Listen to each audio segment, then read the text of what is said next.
Bismillahirrahmanirrahim. Assalamualaikum warahmatullahi wabarakatuh. Perkenalkan, nama saya Wahid Wahyudi, NIM 101190055. Di sini saya akan menjelaskan sedikit tentang pengertian hudud. Pengertian hudud. Hakikat hudud dalam Al-Quran. Kata hudud dalam Al-Quran berasal dari fi'il atau kata kerja huda yang memiliki dua makna. Pertama bermakna larangan dan kedua bermakna ujung atau batas dari dua sisi. Mengutip pengertian yang dikemukakan oleh Ibnu Manzur bahwa hudud Allah adalah sesuatu yang dikerjakan oleh Allah, kebolehan dan keharamannya diperhatikan untuk tidak melampaui apa yang dilarangnya.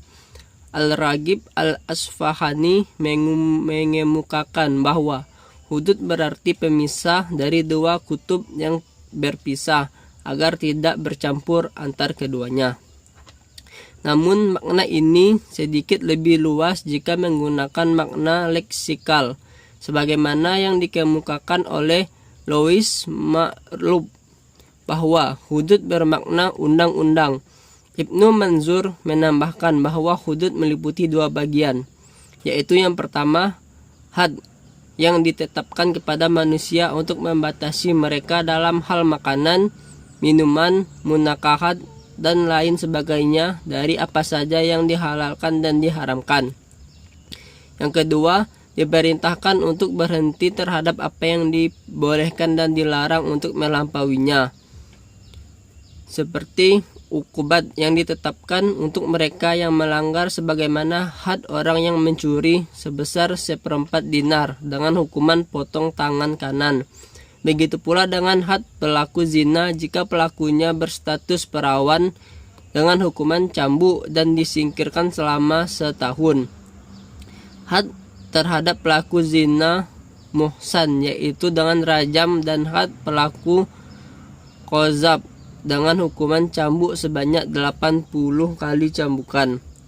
Penjelasan ini memberi pengertian makna hudud melingkupi aspek pencegahan dan aspek penetapan hukuman terhadap pelanggar aturan. Hudud dalam Al-Quran senantiasa beriringan dengan lafaz al-jalalah, lafaz halalah sebanyak sekali dalam Al-Quran.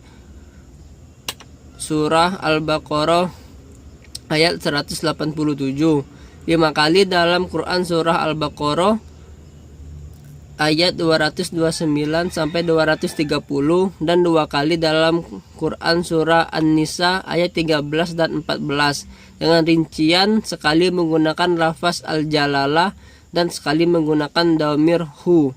Sekali dalam Quran surah Al-Taubah ayat 97, sekali dalam Quran surah Al-Mujadilah ayat 58, 2 kali dalam Quran surah At-Talaq ayat 1.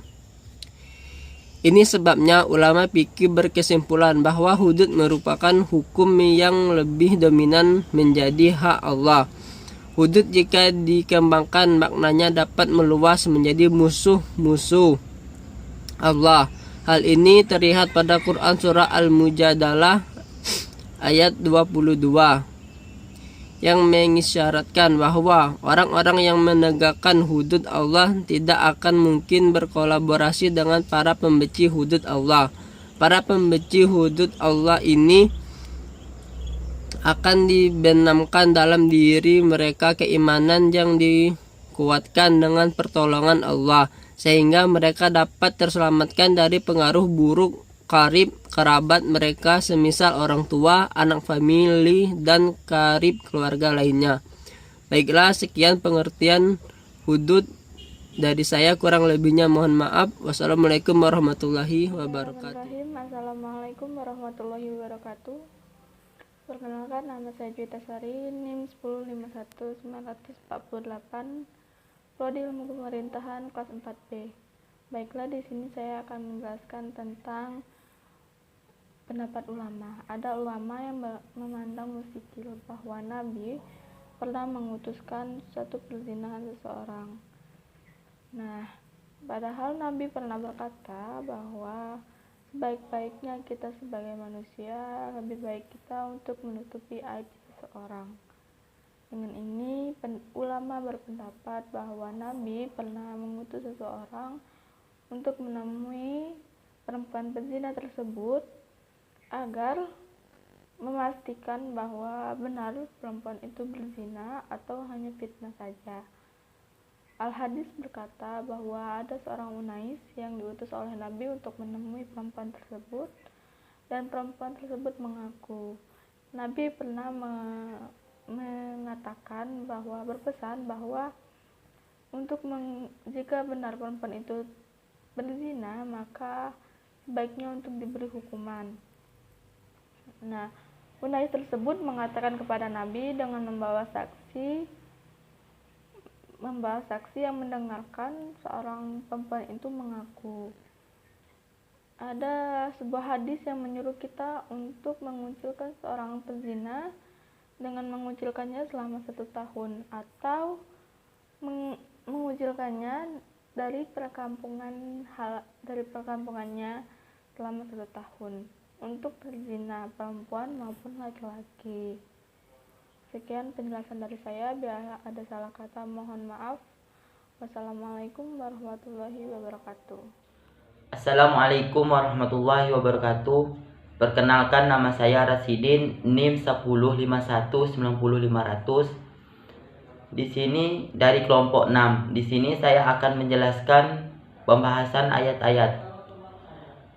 Wa an Ubata bin Somati qala Rasulullah sallallahu alaihi wasallam huzu anni faqad ja'alallahi lihunna sabilal bikri bil bikri khuldu min nafsi wasyabibul bisyabibi khulda mi'ati warroj. Artinya, dari Ubadah bin As-Samit mengatakan Rasulullah SAW bersabda, ambillah hukum dariku, Allah telah membuat keputusan untuk mereka, yakni jajakan yang berzina dengan gadis, maka sanksi hukuman ialah didera 100 kali dan diasingkan selam 1 tahun lelaki dan wanita yang sudah menikah, maka sanksi hukumannya adalah didera 100 kali dan hukum rajam harius muslim. Dan pemahaman ayat-ayat hudud Al-Quran, Muhammad Fuad menguraikan bahwa penyebutan kata hudud dikemukakan dalam 14 kali dengan penyebutan 12 kali yang disandarkan kepada lafaz al-jalalah, sekali dalam bentuk hudud. Pengganti al-jalalah ditemukan dalam bentuk hudud sebanyak sekali dalam surah Al-Mujallalah. Di sini cukup sekian. Wassalamualaikum warahmatullahi wabarakatuh.